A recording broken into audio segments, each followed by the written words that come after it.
So what's up mga kachupaps, welcome back.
Dito ba? Yan, masyadong masilaw.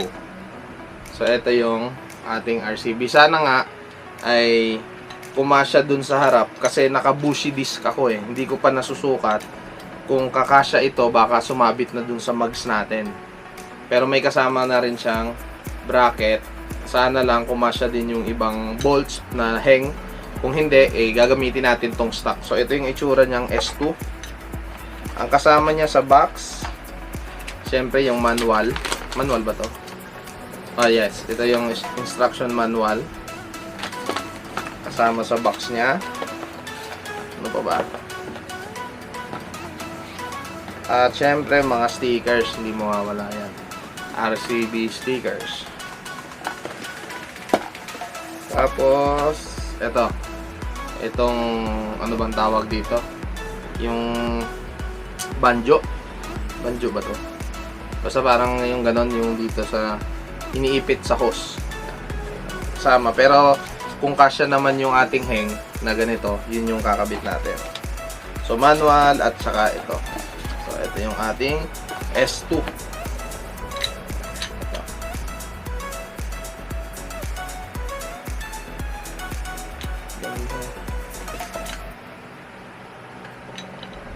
So, ito yung S2.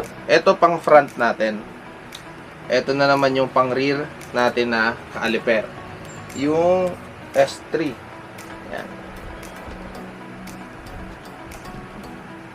S3 caliper. So, mas gusto ko sana tong forma ng S3 compare dito sa S2. Kaso, syempre, meron sana yung S-series nila.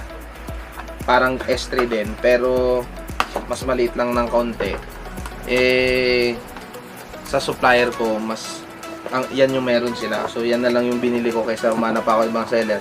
Maghihiwalay pa ako ng shipping fee para isahan na lang.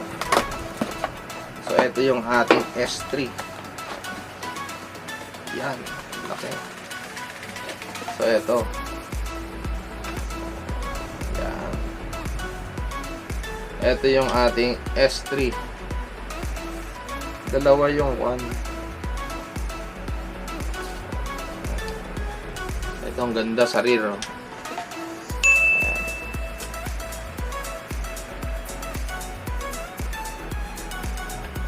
So, maganda yun kasi may ganito. Compare natin dito. Pag ganito kasi yan. Ito pag ganyan. Pero ito okay din naman. Parang ngayong nakita ko sa personal, okay na rin sa akin yung ano, yung itsura niya. Yan. Dito ay isa lang tong ano niya. Ano ba tawag dito? Piston. Isa dito, dalawa. Dalawa yung piston niya, no, na tinatawag. Kung piston tawag doon, hindi ko kabisado guys. Hindi rin kasi ako expert sa ganito. So, ang kasama niya na naman sa box nitong S3. Siyempre, manual. Yung manual niya. Ayan. Tapos, sticker na white. Ay, sayang na UP. White sticker na RCB. Ayan. Tapos ano, wala, etong bolt na. Ito. Dalawang washer kasama. So yung bolt dito kasi yung nilalagay. Ito yung iniipit dito, pinapasok yung hose. Dito nilalagay. Sana kasi yung sahing natin para yun yung gagamitin natin dito, hindi ito. Ayan. Yan yung tsura niya. So, maangas sana talaga kung sa front, ito din. Kaso, wala nga. Meron yung S-Series. Kasi sabi ko, mas trip ko tong S2 na lang gamitin kaysa doon sa pinakaunang nilabas ng RCB.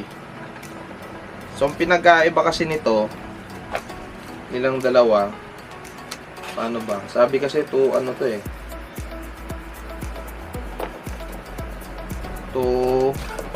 Dalawa yung piston. Yung piston na yan.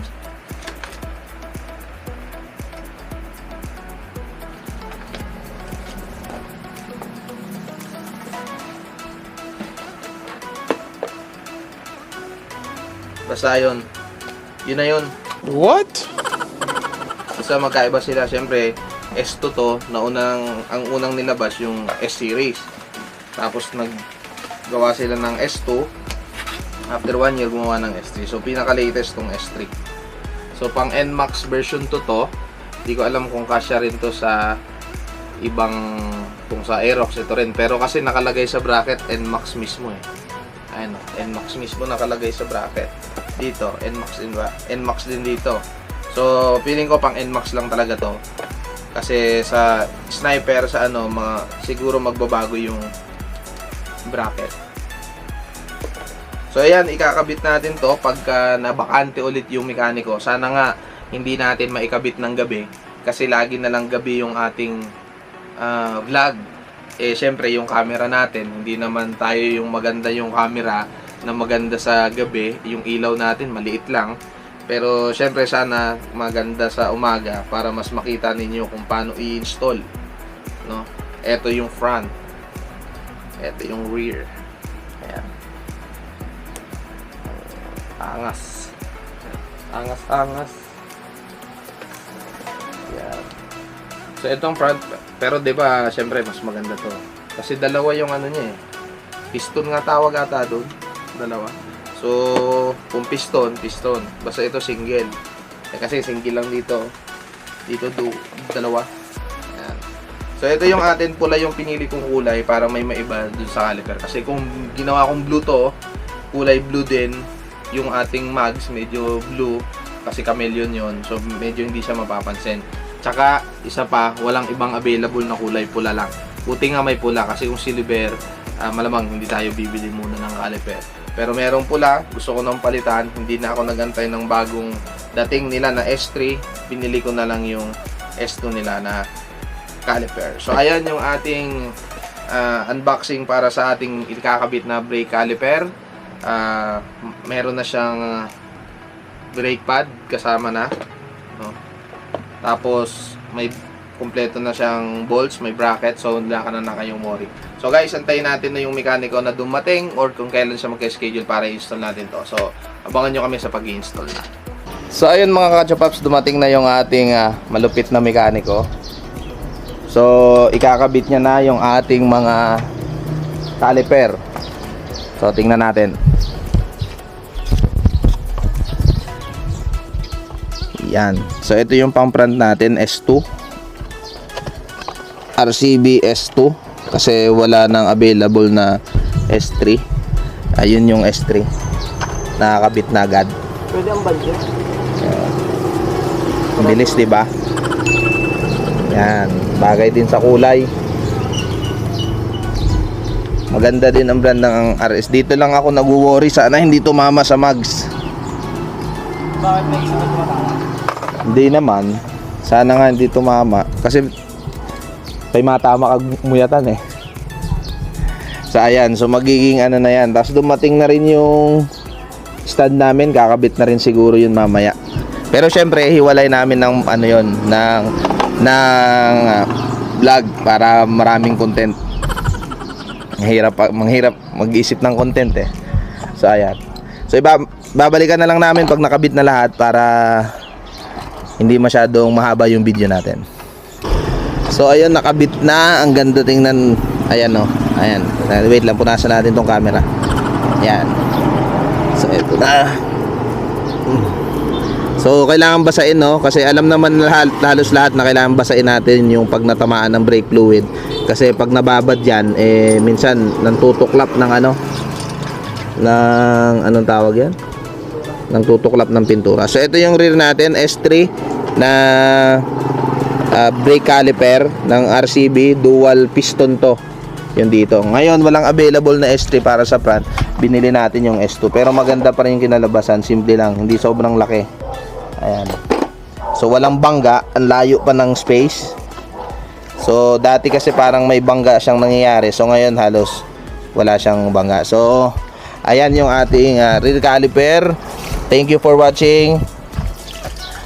Please subscribe and share my video at see you on my next vlog.